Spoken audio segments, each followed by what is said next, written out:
કતારગામ ઝોનમાં આવેલ સ્કેટિંગ રિંગની હાલત દયનીય જોવા મળી રહી છે. યુવા ખેલાડીઓની પ્રતિભાને બહાર લાવવા અને સ્કેટિંગ રિંગ માટેનું પ્લેટફોર્મ પૂરું પાડવા માટે 2005 કરોડના ખર્ચે સ્કેટિંગ રિંગ તૈયાર કરવામાં આવી હતી, પરંતુ હાલના સમયે સ્કેટિંગ રિંગ ખંડેર હાલતમાં દેખાઈ રહી છે. વર્ષ 2019માં કોરોનાના કારણે સ્કેટિંગ રિંગ બંધ કરવામાં આવી હતી, જે બાદ સ્કેટિંગ રિંગનો કોઈ ઉપયોગ કરાયો ન હતો.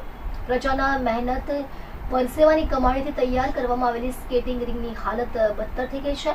સ્થાનિકોની પુનઃ સ્કેટિંગ શરૂ કરવા માટે માંગ કરાઈ છે. તમારું નામ?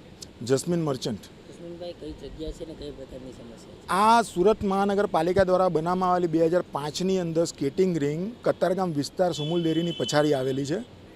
અહીંયા ભૂતકાળની અંદર ઘણી એવી ઇવેન્ટો થઈ છે. બાળકો અહીંયા આવીને રમ્યા છે. નેશનલ લેવલની રાજ્ય કક્ષાની ઇવેન્ટો પણ અહીંયા થઈ છે.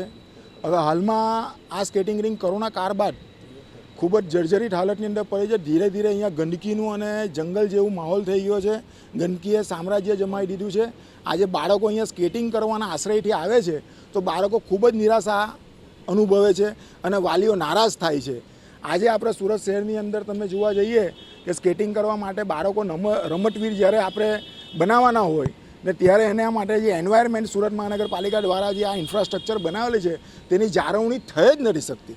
એ જાળવણી ફરીથી થવી જોઈએ, એ અમારી લાગણી અને માંગણી છે. અસામાજિક તત્વોનો અડ્ડો છે, ખાસ દારૂની બોટલો અહીંયા જોવા મળી છે, શું કહેશો?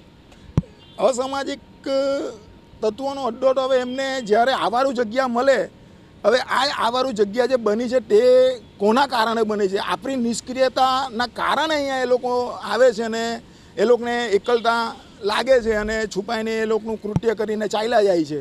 તે માટે આપ જાણો જ છો કે આપણી નિષ્ક્રિયતા એટલે કોઈ વ્યક્તિ સક્રિય થાય.